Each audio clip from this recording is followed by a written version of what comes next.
सांसों पर ध्यान, भावना करेंगे कि सांसों के माध्यम से हम अपने अंतरंग के प्रति सजग हो रहे हैं। हम अपने भीतर की संपूर्ण दिव्यता के प्रति सजग हो रहे हैं। हम पूर्ण रूपेण इस क्षण में, इस पल में स्थिर हो गए हैं। दैवीय अनुदान वरदान हम सभी को प्राप्त हो रहे हैं। हमारी संकल्प शक्ति बढ़ती जा रही है और इस स्वाध्याय के माध्यम से हमारी आत्मा जीवंत प्रकाश पा रही है। और ये स्वाध्याय गुरुदेव की लेखनी, संतों की, ऋषियों की लेखनी समस्त विश्व ब्रह्मांड में फैलकर सभी के भीतर की दिव्यता का जागरण कर रही है। ओम भूर्भुवः स्वाहा तत्सवितुर्वरेण्यं भर्गो देवस्य धीमहि धियो यो नः प्रचोदयात्। एक प्रश्न आया था कि स्वाध्याय से पहले धारणा क्यों करते हैं इतनी लंबी, 1-2 मिनट तो धारणा में ही निकल जाते हैं। आजकल टाइम फ्रेम तो कम हो गया है, माइंड शॉर्ट जो है, शॉर्ट चीजें देखना चाहते हैं। माइंड इतना अनस्टेबल हो गया है कि रील्स देखने में ज्यादा इंटरेस्टेड है। रील्स 1-2 मिनट में खत्म हो जाती हैं। तो हमारा फोकस और कंसंट्रेशन मानव जीवन का इतना शॉर्ट हो गया है, इतना शॉर्ट हो गया है कि वो बहुत लंबी चीज को सुनना देखना नहीं चाहता है। 10-15 मिनट का कौन सुनेगा। खोलते हैं, ऐसा अच्छा भी लगता है, लेकिन फिर वही हो जाता है, 15 मिनट स्थिर नहीं हो पाते उसमें। ये ऑडियोज आते हैं, ये वीडियोस आते हैं, इनमें 2-1 मिनट तो धारणा में ही निकल जाते हैं, मंत्र में ही निकल जाते हैं। तो ऐसा क्यों करते हैं, तो इसका विज्ञान समझ लेते हैं। यहाँ पर हम लोग कोई व्याख्यान नहीं कर रहे हैं। ये ऐसा नहीं है कि एक जना लेक्चर दे रहा है और बाकी लोग सुन रहे हैं, सबसे पहली बात। दूसरी बात, ये स्वाध्याय इस देह के लिए है, देव शक्तियों के दिव्य सूक्ष्म संरक्षण में है। और देव शक्तियां जो समझा रही होती हैं उसको समझना होता है। तो जैसे स्कूल में टीचर जब राइम सिखाती है और बोलती है जॉनी जॉनी यस पापा, तो बच्चा रिपीट करता है ना, जॉनी जॉनी यस पापा, और तब जाके वो rhyme bar bar by heart होती है। तो यहाँ पर ये भावना है कि देव शक्तियां ये स्वाध्याय कर रही हैं और देव शक्तियां जब बोल रही हैं तो ये देह उसको बार बार रिपीट कर रही है। ओके, यस गुरुजी, यस माता जी, ओके। उसको बार बार रिपीट करने से ये स्वाध्याय इस देह के अंतःकरण में, इस देह के आवरण में, इस देह के स्थूल सूक्ष्म कारण शरीर में, चक्रों में, कोशों में, रोम रोम में स्थापित हो रहा है, ऐसी भावना है। अब देह तो एक ही है, एक ही बोलती हुई दिख रही है, लेकिन साथ में जब हम धारणा करते हैं और उस धारणा में हम माँ धरा को, संपूर्ण विश्व ब्रह्मांड को देखते हैं, तो यही एनर्जी सर्वत्र फैल जाती है। और ये गुरुदेव ने वैज्ञानिक प्रमाण दिया है। नहीं तो इस स्वाध्याय को चैनल पर, यूट्यूब पर सबके साथ करने की आवश्यकता ही नहीं थी। इस स्वाध्याय को यहाँ क्यों लाया गया है कि तुम अकेले अकेले फायदा क्यों उठाना चाहते हो। जब देव शक्तियां तुमको समझा रही हैं तो इस स्वाध्याय को सबके साथ रख दो, क्या पता किसी को लाभ हो जाए। आपको कितना लाभ हो रहा है, कितना नहीं हो रहा है, ये आप और वो देव शक्तियां जानती होंगी। ये आपके और उनके बीच की बात है। इस देह का काम तो केवल जो इस आत्मा को पढ़ाया जा रहा है उसको आपके साथ साझा करना है। ये तो हुई इस देह की भावना है। अब दूसरी बात कर लेते हैं, वैज्ञानिकरण। अगर कोई काम हम तीनों शरीरों से करते हैं तो उसका एक अलग इम्पैक्ट क्रिएट होता है। कोई भी काम अगर हम केवल आवरण से करेंगे, स्थूल शरीर से करेंगे, तो वो एक क्रिया बन के रह जाएगा। और वो क्रिया आपने आज करी और भूल गए। आप टूथब्रश रोज करते हो, लेकिन वो क्या माइंड में स्थापित होता है? टूथब्रश कर लिया, हो गया, काम है, करना है, कर लिया, है ना। तो बच्चों को पढ़ाया, बच्चों को बहुत पढ़ाते होंगे सब लोग, बच्चों को पढ़ाया तो बच्चों को पढ़ाया हुआ सिलेबस क्या आपको याद हो गया? आपको याद है पूरा बाय हार्ट है आपने बच्चों को आज तक क्या क्या पढ़ाया? नहीं ना, क्योंकि हम आवरण से पढ़ा रहे थे। ठीक है, थोड़ा बुद्धि लगानी थी, बच्चों को समझा दिया और फिर भूल गए। तो खाली अगर हम देह से करेंगे तो वो रोबोटिक हो जाएगा। अगर हम केवल कोई स्वाध्याय आप कर रहे हो, आप कोई किताब खुद भी पढ़ रहे हो, लेकिन आपका विचार तो चिंतन कर रहा है दोस्तों का, परिवार का, बच्चों का। देह किताब पढ़ रही है और विचार बच्चों का चिंतन कर रहा है और भावनाएं किसी को गाली दे रही है। तीनों शरीर बिखरे पड़े हैं। तो आप आवरण से कितनी भी रीडिंग कर लो, आपने रीडिंग करी, रीडिंग। और यहाँ पर हम रीडिंग नहीं कर रहे, it is not a reading. Reading करने के लिए तो फिर बहुत कुछ अवेलेबल है, स्कूल की किताबें उठा के रीड कर लो। ऐसा आत्म प्रकाश, दिव्य प्रकाश क्यों रीड करना है? इसको रीड करने से क्या होगा? रीडिंग करने के लिए मार्केट में बहुत कुछ अवेलेबल है, उठाओ कॉमिक ला के रीड कर लो। लेकिन जब हम इस तरह का दैवीय स्वाध्याय उठा रहे हैं, इस तरह की दैवीय किताबें उठा रहे हैं, तो कहीं ना कहीं हम कुछ ग्रहण करना चाहते हैं। और जब हमें कुछ ग्रहण करना होता है तो हमें तीनों शरीरों से सक्रिय होना है। अगर हम तीनों शरीरों से सक्रिय नहीं है तो हम ग्रहण नहीं कर रहे। हमारी पंच इंद्रियां बिखरी पड़ी हैं, हम ग्रहण नहीं कर रहे। जब हम स्वाध्याय में धारणा करते हैं, धारणा करते के साथ ही हमारा जो कारण शरीर है वो एक्टिवेट हो जाता है, हमारी भावनाएं एक्टिवेट हो जाती हैं। आंख बंद करी, माँ धरा को विजुलाइज किया तो एक स्माइल आई। आंख बंद करी, गुरुदेव माता जी को विजुलाइज किया तो एक स्माइल आई। वो स्माइल कहाँ से आई? इसका मतलब उन देव शक्तियों की उपस्थिति अनुभव हो गई कारण शरीर को। आंख बंद किया, भगवान श्री कृष्ण की मुरली देखी, या कोई भी धारणा जो भी उस पल आ रही है, जैसे ही वो धारणा हमारे कान में पड़ती है, हमारी भावनाओं के क्षेत्र में एक हलचल हो जाती है, हम चाहें या ना चाहें।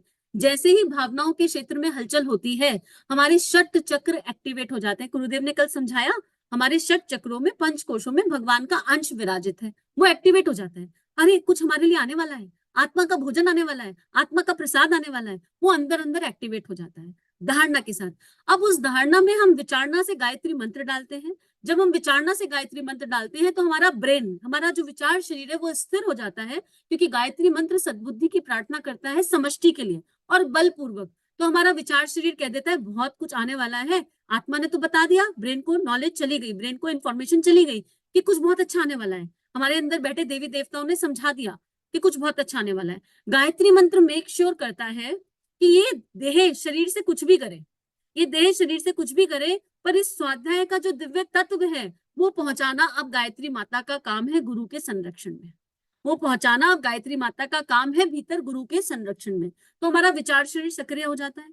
जैसे ही विचार शरीर सक्रिय होता है तो हमारा स्वाध्याय में मन ज्यादा लगता है। फिर हम आवरण से, आप अगर काम करते करते भी सुन रहे होंगे ना, तो एक कोई लाइन ऐसी होगी जो चिपक जाएगी। 15 मिनट के स्वाध्याय में, 10 मिनट के स्वाध्याय में कोई एक लाइन होगी जो अंतःकरण में गूंज जाएगी। जैसे हम कोई फिल्मी गाना सुनते हैं कभी कभी, या कोई भजन सुनते हैं, तो पूरा भजन याद नहीं रहता, पर कई बार ऐसा होता है कि 2-3 लाइनें एकदम अंदर अंदर घूमती रहती है, हम पूरे दिन उन्हें गुनगुनाते रहते हैं, पूरे दिन उन्हें गुनगुनाते रहते हैं। वो क्यों होता है? हमने तो नहीं सोचा था कि हम वो लाइनें गुनगुनाएंगे, बट ऑटोमेटिकली वो लाइनें हमारे अंतःकरण में गूंजने लगी। क्योंकि भजन मतलब एक म्यूजिक, म्यूजिक दोनों ब्रेन्स पर काम करता है, और जब म्यूजिक दोनों ब्रेन पर काम करता है तो हमारे कारण शरीर को एक्टिवेट कर देता है पहले, और इसके कारण हमारा कारण शरीर सक्रिय हो जाता है, और आत्मा को पता है कि मुझे इस समय किस तत्व की आवश्यकता है। मेरी बुद्धि को पता हो या ना पता हो, मेरे भीतर बैठे परमात्मा को पता है कि इन परिस्थितियों में अब मुझे क्या आवश्यक है। तो एक 15 मिनट के स्वाध्याय में, एक 10 मिनट के स्वाध्याय में, एक 20 मिनट के स्वाध्याय में आत्मा उस क्षण जो ग्रहण करने योग्य है उसको पकड़ लेती है, उस एक लाइन को, उस 4 लाइन को, उस समरी को, और वो समरी पूरे दिन ब्रेन में बैकड्रॉप पर घूमती रहती है। अब क्या होगा, इस स्वाध्याय का प्रभाव क्या पड़ेगा? जब कोई विषम परिस्थिति आएगी, जब कोई डिफिकल्ट सिचुएशन आएगी और उस समय रास्ता नहीं मिल रहा होगा, तो अचानक से वो लाइन प्रकट हो जाएगी, यार ये सुबह ना स्वाध्याय में सुना था, ये इंप्लीमेंट करने का टाइम आ गया, दिस इज द पॉइंट, यही बताया जा रहा था शायद। अब मैं कहेगा मन शायद यही बताया जा रहा था, और वो एक लाइन आपको उस सिचुएशन से निकालने का रास्ता देगी, और आप रिवर्ट करके दोबारा उस किताब पर जाओगे, यार उसे पढ़ के देखते हैं उस किताब में क्या खास बात, उसको पढ़कर देखते हैं गुरुदेव ने क्या लिखा उसमें, ऐसा क्या था जो इस समय काम आ गया। ऐसी गुरुदेव की किताबें या किसी संत या ऋषि की किताबें जब हम तीनों शरीरों से करते हैं तो वो हमारे जीवन का अभिन्न अंग बनती है। हमें रीडिंग नहीं करनी, हमको स्वाध्याय करना है, स्व का अध्ययन। स्वाध्याय मतलब स्व का अध्ययन, पूर्ण रूपेण अध्ययन, अपनी आत्मा का अध्ययन। हमारी आत्मा इस समय कहाँ है और परमात्मा हमें कहाँ ले जाना चाहते हैं। मिलन करना है ना, मिलन करने के लिए गैप खत्म करना पड़ेगा, और उस गैप को खत्म करने के लिए हमको 3 शरीर से पढ़ना पड़ेगा, 3 शरीर से सुनना पड़ेगा। अब जब हमने 3 शरीर से पढ़ा और सुना तो हमारी पंचेंद्रियां भी एक्टिवेट हो जाती, कान अलर्ट हो जाते हैं। एक बार किसी चीज में रस आया ना मन को, तो ये मन उसी चीज की तरफ भागता है।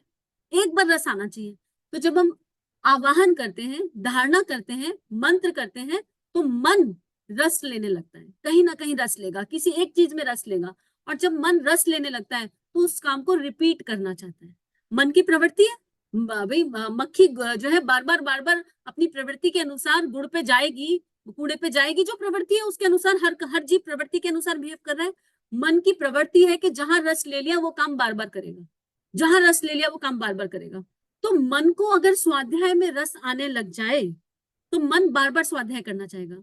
इसलिए कहते हैं कि बहुत ज्यादा पढ़ने की आवश्यकता नहीं है। जब स्वाध्याय की बात है तो आप थोड़ा पढ़ो, आप 10 मिनट पढ़ो या 20 मिनट पढ़ो, पर ऐसा पढ़ो जिसका प्रभाव अमिट हो जाए, जिसका प्रभाव ऐसा हो जाए जो पूरे दिन चलता रहे। तब तक चले जब तक जो पढ़ा सुना है वो व्यवहार में, गुण कर्म आचरण में ना आ जाए। ऐसा स्वाध्याय का असली अर्थ यही है, स्वाध्याय का डिफाइन मीनिंग यही है कि हम 100 पेज नहीं पढ़ेंगे, हम 2 ही पेज पढ़ेंगे, हम 2.5 पेज ही पढ़ेंगे, पर हम जितना भी पढ़ेंगे वो आत्मा के दिव्य प्रकाश के जागरण के लिए पढ़ेंगे।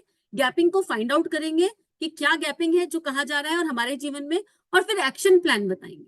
इसलिए हम लोग जब भी कोई स्वाध्याय करते हैं तो आवाहन करते हैं उस परम तत्व का, गायत्री मंत्र का कवच लेते हैं और परमात्मा से अपने लिए नहीं, समष्टि के लिए प्रार्थना करते हैं। क्योंकि गुरुदेव की ये दिव्य लेखनी, ऋषि संतों की दिव्य लेखनी केवल हमारे लिए नहीं है, समष्टि के लिए है। और अगर हम एक जना सुधर भी गया तो उससे क्या होगा, युग भी तो सुधरना है। लेकिन हम सुधरेंगे तो युग सुधरेगा, हमारे अंदर परिवर्तन आएगा तो पूरे समाज में, पूरी समष्टि में परिवर्तन आ जाएगा। आज बस इतनी बात करनी थी ताकि इस प्रश्न का उत्तर दिया जा सके। और ये प्रश्न जिन्होंने पूछा उनको बहुत बहुत आभार, बहुत बहुत धन्यवाद। आशा है अब जब हम स्वाध्याय करेंगे इसके आगे तो हम और ज्यादा कनेक्टेड हो जाएंगे तीनों शरीरों से। पूर्ण प्रयास करेंगे कि तीनों शरीरों से जुड़ जाए, और उसका फिर जो तत्व है, जो रस है, वो और भी ज्यादा होगा, उसका जो आनंद है वो और भी ज्यादा होगा। और एक और पॉइंटर ये भी है कि आप लोग चाहें तो 10-15 मिनट का स्वाध्याय होता है। आप जब भी इस ऑडियो को सुने, मुझे नहीं पता ये ऑडियो आपके पास कौन सी डेट में पहुंचेगा, लेकिन जब भी आप तक आए, आप अगर चाहें तो नोट्स बना के सुन सकते हैं। नोट्स बनाने से हमारी 10 इंद्रियां उस काम में लग जाती हैं। 15 मिनट नोट्स बनाइए। बैकग्राउंड में गायत्री मंत्र चलता है हमेशा, हर स्वाध्याय के कारण हम एक ही साथ, एक ही समय में स्वाध्याय जप ध्यान कर सकते। स्वाध्याय जप ध्यान एक साथ एक समय में हो सकता है, लेकिन ये अभ्यास के साथ समझ में आएगा। तो गायत्री मंत्र पर ध्यान रहेगा तो मन इधर उधर भागेगा नहीं, और गायत्री मंत्र बैकग्राउंड में चलता है तो वो समष्टि की ओर ले जाता है बाय डिफॉल्ट, कि जो आपने पढ़ा वो समष्टि ने पढ़ा। आप नोट्स बनाते हैं तो आपकी 10 इंद्रियां स्थिर हो जाती हैं, 10 इंद्रियां उस चीज को सुनने लगती है, क्योंकि आपको लिखना है, पॉइंटर लिखने हैं। जब आप नोट्स बनाते हैं तो आप उस बात को किसी को समझाना चाहे तो सहज समझा सकते हैं, क्योंकि आपने नोट्स बना के लिख लिया। ये स्वाध्याय केवल आपके लिए तो नहीं है, आपने अगर कुछ अच्छा सुना है, आपको कुछ अच्छा लगा है, तो आगे बांटना भी तो है। तो आप अपने आसपास लोगों के पास जाएं, लोगों से मिलें, तो उन्हें बताएं कि हमने गुरुदेव की ये किताब पढ़ी या ये किताब सुनी और इसमें ये बात थी, ये बात कही गई थी, ये पॉइंटर थे, ये बहुत दिव्य थे, ये बहुत अच्छे थे। तो इस तरह अगर आप लिख लेंगे तो आपको वो पॉइंटर्स ज्यादा अच्छे से याद हो जाएंगे। और चाहिए कितना समय, दिन में 15 मिनट। अगर इस ऑडियो के माध्यम से, ये जो ऑडियो आते हैं इनके माध्यम से कर रहे हैं तो 15 मिनट रोज का एक ऑडियो। उस एक ऑडियो के नोट्स ज्यादा से ज्यादा आपका 20 मिनट का समय खर्च होगा, लेकिन वो आपके अंतरकरण में, आपके अंतरात्मा में रजिस्टर हो जाएगा। और वो रजिस्टर होगा तो आप अपने घर परिवार में समय अनुरूप आपके अंदर से निकल कर आएगा, और समय अनुरूप आप आगे भी उसको बांट पाएंगे, लोगों को समझा पाएंगे। और स्वाध्याय के साथ साथ समाज का निर्माण भी इसके माध्यम से होगा। सभी को बहुत बहुत प्रणाम, समूह की उस दिव्य शक्ति को बहुत बहुत प्रणाम जिनके माध्यम से स्वाध्याय इस दिशा में जा रहा है। इदम श्री सद्गुरुवे नमः, इदम श्री सद्गुरुवे नमः, इदम श्री सद्गुरुवे नमः। हमारे YouTube चैनल को सब्सक्राइब कीजिए और बेल आइकन पर क्लिक कीजिए ताकि आने वाली सभी वीडियो की नोटिफिकेशन आपको मिलती रहे। आप सभी को बहुत बहुत थैंक यू।